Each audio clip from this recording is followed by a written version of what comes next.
नमस्कार, मेरा नाम उत्कर्ष त्यागी है। मैं सजग ऑर्गेनिक्स इंटरनेशनल प्राइवेट लिमिटेड का डायरेक्टर हूं। हमारा फार्म मेरठ में गढ़ रोड पर ग्राम किनानगर में स्थित है और यहाँ हम पिछले 25 वर्ष से केचुआ पालन का कार्य कर रहे हैं। शुरुआत कैसे हुई सर आपके इस बिज़नेस की? आज से करीब 25 वर्ष पहले मेरी माताजी ने बेंगलोर की स्थित एक महिला से ट्रेनिंग ली, जिन्होंने rural development and women sustainability के ऊपर वर्मी कंपोस्ट के प्रोजेक्ट को लेते हुए जानकारी प्रदान करी। शांति कुंज हरिद्वार से हम करीब 2 किलो केचुए लेके आए, वहाँ ये ट्रेनिंग प्रोग्राम हुआ था और उसको बढ़ाते बढ़ाते आज ये काम 3 एकड़ में 500 बेड तक फैला हुआ है, जो 2 बेड से स्टार्ट हुआ था। अभी कैसा महसूस करें सर अभी आप? मैं बहुत अच्छा महसूस करता हूँ कि इस काम से, इस लाइन में जुड़े हुए हैं, ज़मीन की चीज़ों में लगे हुए हैं। किसान, आज की तारीख में जो किसान है, किसान ये चाहता है कि उसका बेटा किसानी ना करे। सर एजुकेशन की बात करें तो क्या आपका एजुकेशन है? क्वालिफिकेशन एजुकेशन मेरी स्कूलिंग मेरठ से हुई है। मेरठ के बाद में मैं हिमाचल प्रदेश में जेपी यूनिवर्सिटी से कंप्यूटर साइंस इंजीनियरिंग मैंने करी है जी। मास्टर्स मेरी साउंड इंजीनियरिंग में रही है और डिप्लोमा म्यूज़िक प्रोडक्शन में और परफॉर्मेंस में रहा है मेरा। इतनी सारी आपने एजुकेशन किया हुआ है सर, आपको लगानी में कहाँ गोबर और खाद में अपना भविष्य तलाश रहा हूँ? देखिए, एज़ फार एज गोबर और खाद इज़ कंसर्न, तो बचपन से इस काम को होते हुए देखा है, तो कहीं ना कहीं वो रुचि रही है, वो दिलचस्पी रही है कि ये क्या है। बचपन में भी गोबर में कभी हाथ डालने में कभी एतराज़ नहीं हुआ, किसी तरीके तकल्लुफ़ नहीं हुई। तो बड़े होते हुए तो चीज़ें ये समझ में आई कि जिस फील्ड की तरफ हम जा रहे हैं, शहरों की तरफ हम भाग रहे हैं, वो ज़रूरी नहीं है। जो हमारी मानसिक शांति के लिए, आर्थिक ज़रूरतों के लिए जो चीज़ ज़रूरी है, वो हमारे को ग्राम क्षेत्र से मिल सकती है। तो क्यों ना जिस काम को हम करते आए हैं उसी को और आगे बढ़ाया जाए और उसमें एक अपना जीवन व्यतीत किया जाए। सर आज जो युवा हैं काफ़ी इसको करना चाहते हैं, वो जुड़ना चाहते हैं इससे, वर्मी कंपोस्ट से, लेकिन डरते हैं माल कहाँ बेचेंगे सर? तो क्या आप उनको सजेस्ट करना चाहते हैं, कहाँ अपनी मार्केटिंग बनाएं और कैसे बनाएं? देखिए, जब आप काम को शुरू करते हैं तो आपकी प्रोडक्शन कम है। जब आपकी प्रोडक्शन कम है, अगर आप उसे सस्ते रेट में बेचेंगे तो आपका प्रॉफिट ऑफ मार्जिन कम आएगा। तो शुरुआती तौर में जब आपने यूनिट लगाई है, आप ध्यान दीजिए उन क्षेत्रों पे जहाँ से आपको प्रॉफिट मार्जिन ज़्यादा मिले। वो मिलेगा कहाँ से? वो मिलेगा आपको अर्बन एरिया में। अर्बन एरिया में कहाँ? जहाँ आपकी छोटी पैकेजिंग बिकेगी। एक मोटे मोटे तौर पे किसी भी व्यवसाय में अगर आप देखेंगे, किसी भी बिजनेस में देखेंगे, जितनी छोटी पैकेजिंग होती है उतना ज़्यादा उसका प्रॉफिट मार्जिन होता है। तो जब आपको प्रॉफिट मार्जिन अपना बढ़ाना है, क्योंकि आपकी अभी प्रोडक्शन कम है, तो आप उसको छोटी पैकेजिंग में बेचेंगे। 1 किलो, 2 किलो, 5 किलो, 10 किलो। अब ये छोटी पैकेजिंग बिकेगी कहाँ? जिसकी ज़रूरत कम है। ज़रूरत कम कहाँ पे है?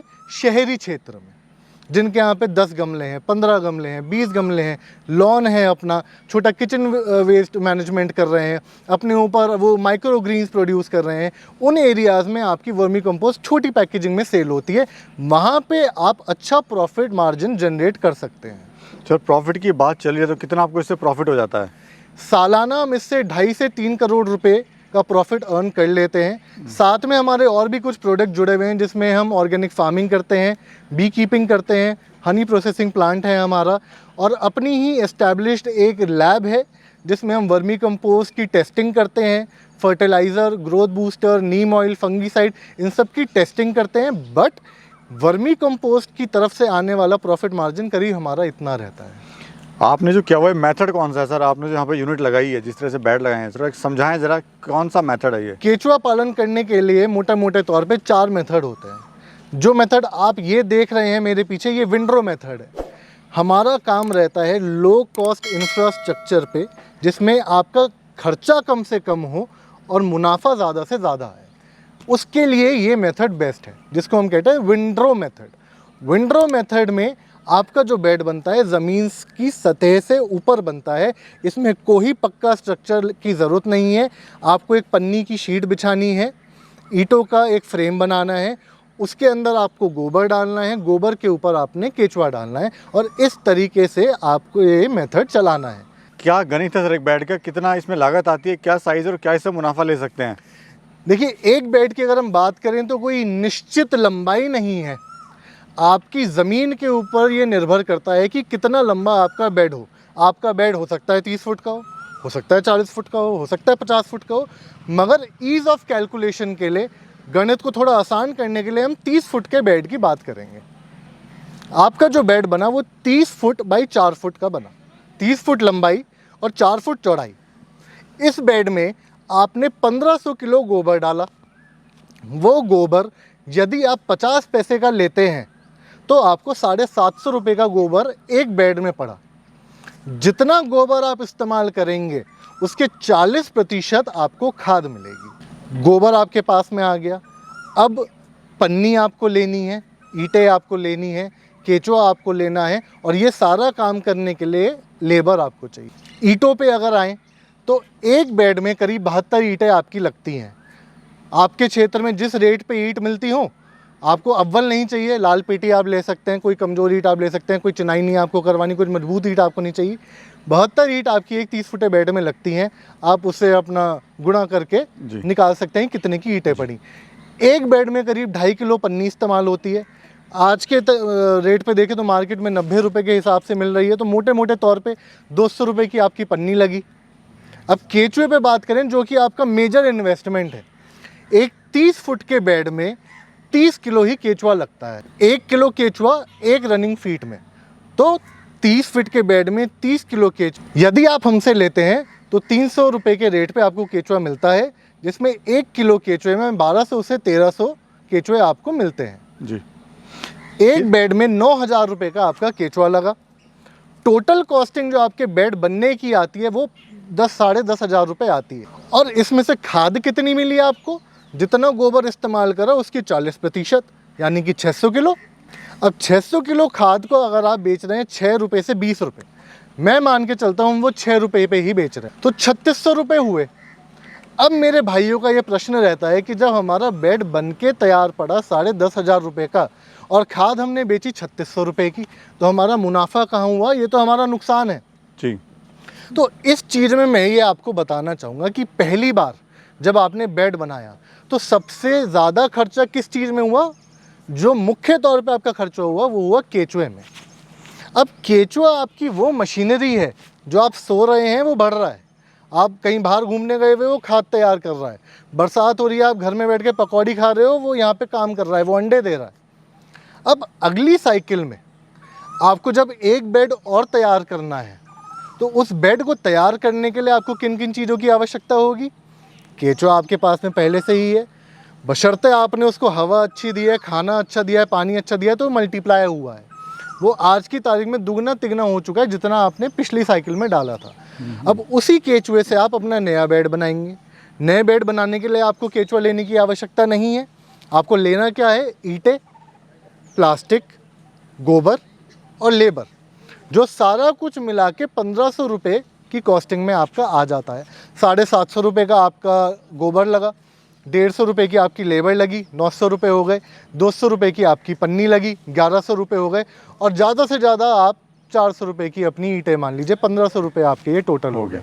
जो आपका केचुआ जो मेजर कॉस्ट थी वो आपके पास में ऑलरेडी मौजूद है। जो बेड आपने पिछली साइकिल में बनाया हुआ था, जिसमें से आपने उतार करा है, सारी चीज़ें करी हैं, उसमें तो आपके पास में ईंटें भी लगी हुई हैं, पन्नी भी लगी हुई है, केचुआ भी है, बस आपको उसके लिए गोबर की और लेबर की आवश्यकता है, जो 900 रुपये में आपको मिल जाती है। इन सारी चीज़ों को अगर आप देखें तो यहाँ से आपका ब्रेक इवन पॉइंट आना शुरू होता है। जो चीज़ में पहले आपको बनाने के लिए 10,500 रुपये लगे, अब आपको 900 रुपये लगेंगे, और जो नया बेड बनाते हैं उसमें 1500 रुपये लगेंगे। ठीक, कौन सा मौसम बेस्ट होता है इसके लिए? सर्दी, गर्मी, बरसात, किस मौसम में स्टार्ट करेंगे? वर्मी कंपोस्टिंग के लिए अप्रैल से लेके जून जुलाई तक का टाइम फ्रेम सबसे फेवरेबल रहता है। रीज़न बीइंग इसमें मल्टीप्लिकेशन ऑफ वॉर्म्स ज़्यादा होता है। हम ध्यान ये देते हैं कि हमारा केचुआ ज़्यादा से ज़्यादा बढ़े।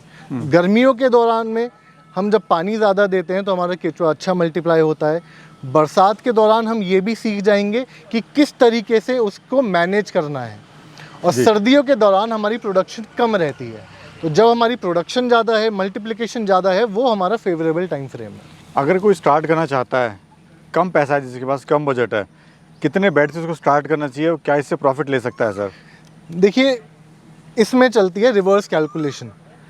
हम ये नहीं सजेस्ट करेंगे कि आप इतने ही बेड से स्टार्ट करिए, आप अपना बजट देखिए। अगर आप रिवर्स कैलकुलेशन कर रहे हैं तो रिवर्स कैलकुलेशन में आपका एक बजट है, उस बजट के अनुसार आपका उसमें खर्चा होगा कि कितने बेड हम बना सकते हैं। अगर रिवर्स कैलकुलेशन छोड़ें, अगर हम ये देखें कि भाई मेरे को 6 महीने में जो पैसा लगाना है वो तो वापस आ जाए और प्रॉफिट जनरेशन मेरा स्टार्ट हो, तो उसके लिए 25 से 30 बेड हमारे को लगाने पड़ते हैं। खाद कब बन के तैयार हो सर, ये कैसे पहचाने?